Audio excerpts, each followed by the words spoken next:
आपकी एयरफोर्स भी on board थी, आपकी नेवी भी ऑन बोर्ड थी। सिंस आर्मी जो है लार्जर हिस्सा है, तो कोऑर्डिनेशन जो होती है, इन्फ्लुएंस जो होता है आर्मी का होता है प्लानिंग में। इसमें भी फील्ड मार्शल आसिम मुनीर का एक कलीदी रोल इसमें था। फतेह 1 और फतेह 2 को इस्तेमाल किया, और जिस तरीके से आपने इस्तेमाल किया उसका एक इम्पैक्ट क्रिएट किया। It was A decisive victory in A short time. और देखें 5 घंटे में आपने तारीख बदल दी, पूरी कौम ने पाकिस्तान आर्मी को सपोर्ट किया, खड़ी रही। That was तो amazing. इसको भी मैं 65 के बाद पहली दफ़ा ऐसा हुआ कि लोग इस तरह से कहानियाँ बनी कि इस्लामाबाद पहुंच गए हैं, लाहौर पोर्ट में पहुंच गए हैं, Lahore port, so and Multan. So Multan में लाहौर एंड कराची को डिस्ट्रॉय कर दिया है। तो देखें कि it was a frenzied media campaign, ठीक है ना, to entertain the local population. 9.2 billion dollars के जहाज़ है, एक जहाज़ 288 मिलियन डॉलर्स का है, तो 3 जहाज़ हमने गिराए, तो अब अंदाज़ा कर ले कितने कीमती जहाज़ थे इनके गिर गए हैं। एम्बेरसमेंट आई है फ्रांस के लिए। राफेल बड़ा नाम था। 2019 में बालाकोट के बाद मोदी ऑन रिकॉर्ड सेट कि आज हमारे पास राफेल तो होते ये तो ना हम पता होता। नहीं क्या करते। अब होने के बाद उनके साथ जो हुआ है, सो अब उनके लिए एक बड़ी एम्बेरसिंग सिचुएशन है। अस्सलाम वालेकुम नाजरीन, आप देख रहे हैं WNN और मैं हूं मारिया जदो। नाजरीन, field marshal general Asim Munir साहब का फील्ड मार्शल का ओहदा मिलने के बाद हमने देखा कि इस वक्त भारत को बहुत खटक रहा है। इस वक्त हम ये जानेंगे आज के प्रोग्राम में कि फील्ड मार्शल का ओहदा मिलने के बाद पाकिस्तान के साथ साथ इंटरनेशनली इस ओहदे की क्या अहमियत भी है और इस सब के बाद पाकिस्तान की क्या स्टैंडिंग है। और इस वक्त जो हमने देखा ये सारी सिचुएशन के बाद जो पाकिस्तान इंडिया की हालिया एक जंग बंदी का सारा मामला हुआ, इस पर पाकिस्तान का जो स्टांस था कश्मीर के हवाले से, उस पर भी बात करेंगे कि जो इंडिया हमेशा ये बात करता रहा है कि हम कभी थर्ड पार्टी अलाउ नहीं करेंगे, तो अब मसला कश्मीर कहाँ स्टैंड करता है। पाकिस्तान का जो इस तमाम मामले के ऊपर एक स्टांस था, उसकी क्या अहमियत है, इन तमाम मामलों पर बात करेंगे। मेरे साथ आज स्टूडियोज़ में मौजूद हैं is an defence analyst brigadier retired Masood Ahmed Khan साहब। सर, बहुत शुक्रिया, आपने हमें आज स्पेशल टाइम दिया है। सर, सबसे पहले तो ये बताइएगा, चूँकि फील्ड मार्शल का जो ओहदा है ये एक एजाज़ी आपको दिया जाता है, दर्जा दिया जाता है, इसकी प्रॉपर कोई प्रमोशन नहीं होती है। ये दिया तब गया जब पाकिस्तान इंडिया की खाली एक जंग चल रही थी और एक सिचुएशन बड़ी अजीब सी थी। क्या ये जो ओहदा है ये क्या अलामती पैगाम देता है दुनिया को? बहुत शुक्रिया। देखिए, पहले इसको समझना चाहिए कि पाकिस्तान आर्मी रेगुलेशन रूल है 199, उसके तहत कि गवर्नमेंट ऑफ पाकिस्तान किसी भी जनरल ऑफिसर को, वेदर ही इज सर्विंग और रिटायर्ड, उनको प्रमोट कर सकती है एज ए फील्ड मार्शल। ये government of Pakistan federal authority है, वो कर सकती है। That is one thing.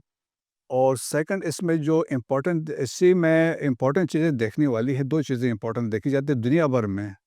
One is आपकी एक्सेप्शनल लीडरशिप ड्यूरिंग क्राइसिस और वार, और सेकंड इज़ आपकी एक्सेप्शनल सर्विसेज। ये 2 फैक्टर्स हैं। जस्ट लिंक करते हैं फील्ड मार्शल आसिम मुनीर को हम इस सिनेरियो में। सिनारियो के अंदर। एक्सेप्शनल सर्विसेज जब वार की बात होती है, तो देखें कि इसमें एक लीडरशिप है और आपकी स्ट्रेटेजिक लीडरशिप होती है। जब प्लानिंग आप करते हैं एक ऑपरेशन को, हम्म। सो उसमें क्रेडिट जाता है फील्ड मार्शल आसिम मुनीर को। उन्होंने इसकी प्लानिंग की मार्का हक में, हम्म। और बुनियादुल मरसूस जो हमने आगे जाके किया, उसकी सारी प्लानिंग थी। सेकंड, इसमें यह था कि integrated it was an operation, जिसमें आपकी एयरफोर्स भी ऑन बोर्ड थी, आपकी नेवी भी ऑन बोर्ड थी। सिंस आर्मी जो है लार्जर हिस्सा है, तो कोऑर्डिनेशन जो होती है, इन्फ्लुएंस जो होता है आर्मी का होता है। हम्म। सो डिसी इसमें प्लानिंग में, इसमें भी फील्ड मार्शल आसिम मुनीर का एक कलीदी रोल इसमें था। और सब्सिक्वेंटली देखें, जब हमने इसको फिजिकली देखा ऑन ग्राउंड, चाहे वो लाइन ऑफ कंट्रोल है, जहाँ पे हमने जिस तरीके से किया, देखें 4 ब्रिगेड हेडक्वार्टर्स टू एक 1 बटालियन हेडक्वार्टर्स, और फिर पोस्टों का complexes they were destroyed, logistic installation थी, hundreds the Indians they were killed. और हमने देखा कि हिस्ट्री में पहली दफ़ा सफ़ेद झंडे लहराए गए, asking mercy from Pakistan exactly. Army. So वो भी लीडरशिप के थे। सिमिलरली देखें, जब आपकी सिलेक्शन ऑफ टारगेट हुई, 26 टारगेट आपने सेलेक्ट किए हैं, स्ट्रेटेजिक टारगेट से अगेन सेलेक्टेड जॉइंटली इसमें चीफ ऑफ जो आर्मी स्टाफ इसमें इन्वॉल्व थे, एयर चीफ भी इसमें शामिल थे और इसमें फिर देखिए उसका इम्पैक्ट देखें। सो वो क्रेडिट इनको जाता है। फिर इसके बाद आपने फ़तेह 1 और फ़तेह 2 को इस्तेमाल किया और जिस तरीके से आपने इस्तेमाल किया उसका एक इम्पैक्ट क्रिएट किया। हुँ। सो हम ये कह सकते हैं so it was A decisive victory in A short time और देखें 5 घंटे में आपने तारीख बदल दी। सो दैट इज़ हम कह सकते हैं exceptional service during war. Second portion आता है कि that is the exceptional services. जब से इन्होंने कमांड सँभाली थी as a chief of army staff, उस वक़्त भी उनका फ़ोकस था line of control, western border, war on terrorism और इसके अलावा फिर ये हुआ कि इस रिसेंट इवेंट में हमने देखा कि एंटायर कौम जो डिवाइडेड थी, पोलराइज़ थी, हाउ दे केम वो टुगेदर। सारे मिल के पाकिस्तान के झंडे के नीचे आ गए और जिस तरह पूरी कौम ने पाकिस्तान आर्मी को सपोर्ट किया, खड़ी रही, दैट वाज़ तो अमेजिंग। इसको भी मैं 65 के बाद पहली दफ़ा ऐसा हुआ कि लोग इस तरह थे। तो इसमें अभी आप देखें कि जस्ट टू कोट कि यूनिपाथ एक क्वार्टरली मैगज़ीन है सेंट काम का कुछ अर्सा पहले उन्होंने उन्होंने एक हुँ। आर्टिकल कैरी किया था। तो उसमें उन्होंने लिखा था कि general Asim Munir then they said कि जो इनकी कंट्रीब्यूशन है, एक तो उन्होंने कहा था war on terror and extremism में उन्होंने कहा बहुत ज़बरदस्त है। Then they said national security में वो बहुत कंसंट्रेट कर रहे हैं। Then they also said he's also concentrating on socio-economic development of the country.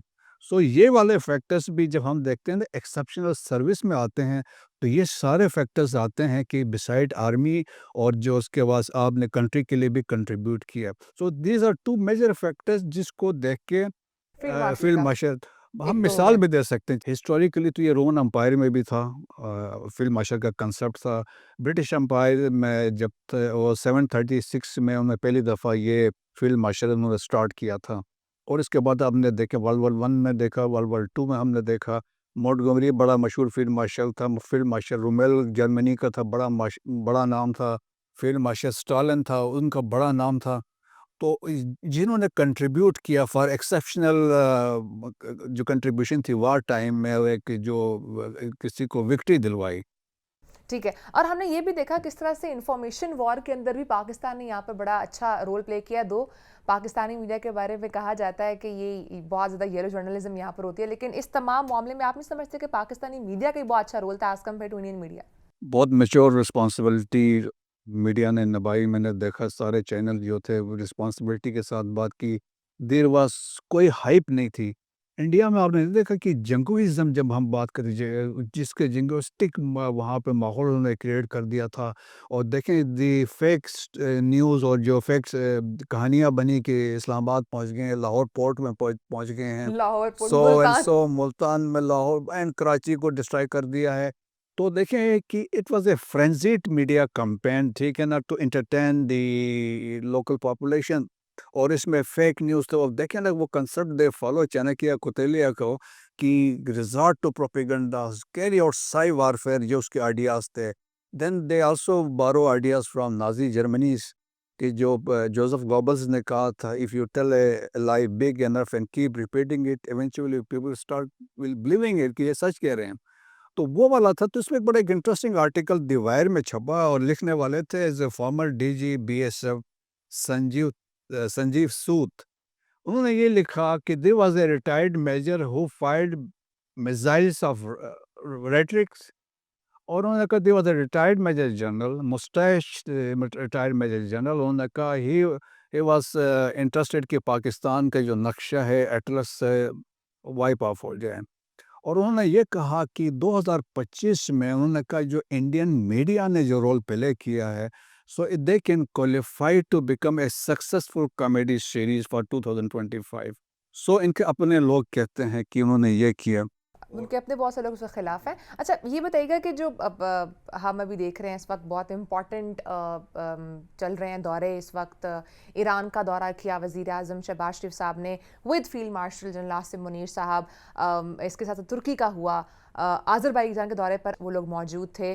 Field marshal बनने के बाद विद वज़ीर आज़म ये तमाम दौरे कितनी अहमियत रखते हैं और क्या मैसेज इस वक्त जा रहा है पूरी दुनिया को? देखें, एक तो इम्पोर्टेंट चीज़ इसलिए है कि prime minister and the chief of army staff जो एक्नॉलेज करने गए हैं उनकी सपोर्ट, मेनली जब हम बात करते हैं तुर्किया है, अज़रबैजान है, ये तो आपके साथ खड़े रहे हैं और उनके नो मैटर स्टेटमेंट्स व्हाट। आए हैं। और it's not the first time, वो पीछे से काफ़ी अरसे से आपके साथ खड़े हैं और हमारे इनके साथ बहुत अच्छी अंडरस्टैंडिंग है। सिमिलरली ईरान ने देखें पैच अप कराने के लिए, एक दरमियान का रास्ता निकालने के लिए उनके फॉरेन मिनिस्टर आए और पाकिस्तान भी गए, आए इस्लामाबाद भी आए, दिल्ली भी गए वहाँ पे। तो वो वाला इसमें बड़ा फैक्टर था। तो हमने एक मैसेज दिया कि जिन्होंने हमारे साथ खड़े रहे, हम उनके साथ भी खड़े हैं और उनको हम एक्नॉलेज भी कर रहे हैं। और फ्यूचर में भी देखें हमारी कोऑपरेशन है, कोऑर्डिनेशन, मेनली जब हम बात करते हैं तुर्किया के साथ हमारे बहुत सारे एरियाज़ में डिफेंस इंडस्ट्री में जो है बहुत कोऑपरेशन हो रही है और हम उनकी वजह से हम बहुत ज़्यादा कुछ एक्सेल कर सकते हैं इन फ्यूचर। कान एक बड़ा जहाज़ बन रहा है। नेशनल लेवल पर तो वैसे भी हम देखते हैं कि अनकंडीशनल सपोर्ट बड़ी रेयर होती है। जी हाँ। लास्टली ये बताइएगा, अभी फ्रांसीसी टीम जो है वो इंडिया पहुंची है राफेल के तैयारों के हवाले से तहकीकात करने के लिए। इंडिया इस वक्त उन काफ़ी दिन गुजरने के बावजूद सपोर्ट नहीं कर रहा। What's your take on this? देखें, वो तो एक तो उन्होंने कहा कि तो हम रूटीन की चेकअप के लिए आए हुए हैं, तो इसमें आके उन्होंने स्टॉक टेकिंग भी करनी थी। अब इंडिया को पता है कि अगर उनको वो एक्सेस दे देते हैं, तो उन्होंने तो कहा कि वो हालात ठीक नहीं है तो हम आपको एक्सेस नहीं देते, तो वो जहाज़ों की काउंटिंग हो जाएगी और पता तो चल जो जाएगा 3 कितने जहाज़ गिरे हैं। पता चल जाएगा। तो ये सारी वो है कहानी है, उसको कवर अप करने की कोशिश कर रहे हैं। और सेकंडली देखिए ये जो कहानी है $9.2 बिलियन के ये जहाज़ है, एक जहाज़ है $288 मिलियन का है, तो 3 जहाज़ हमने गिराए, तो अब अंदाज़ा कर लें कितने कीमती जहाज़ थे इनके गिर गए हैं। तो उससे ये है कि एम्बैरेसमेंट आई है फ्रांस के लिए। राफेल बड़ा नाम था। 2019 में बालाकोट के बाद मोदी ऑन रिकॉर्ड सेट कि आज हमारे पास राफेल राफेल तो होते ये तो ना हम पता होता। नहीं क्या करते। अब होने के बाद उनके साथ जो हुआ है, सो अब इनके लिए एक बड़ी एम्बैरेसिंग सिचुएशन है। और बेसिकली एम्बैरेसमेंट तो फ्रांस के लिए भी है कि उनके इक्विपमेंट के साथ या इनके मशीन के साथ जो कुछ हुआ है, तो देयरफॉर वो नहीं हो रहा है। तो मेरे ख्याल में कि international community they are also raising the eyebrows कि भाई क्यों ऐसा एक्सेस नहीं दे रहे हैं। अगर आपको याद हो कि इंडिया ने 2019 में क्लेम किया था they shot down one of our F-16, yes. तो अमेरिकन्स आए, उन्होंने आके जहाज़ काउंट किए हैं। उन्होंने कहा सारे जहाज़ इंटैक्ट हैं। सो वो अब उस एम्बैरेसमेंट से बचने के लिए वो ये सारा ड्रामा कर रहे हैं। और वैसे मैं भी इंडिया को आदत है टॉप सीक्रेट्स रखने की अपने। जी हाँ। बहुत शुक्रिया सर, प्रोग्राम को टाइम दिया। नाजरीन, इंशाल्लाह आपसे नेक्स्ट पॉडकास्ट में मुलाकात होगी। अपना बहुत सारा ख्याल रखिएगा। अल्लाह हाफ़िज़।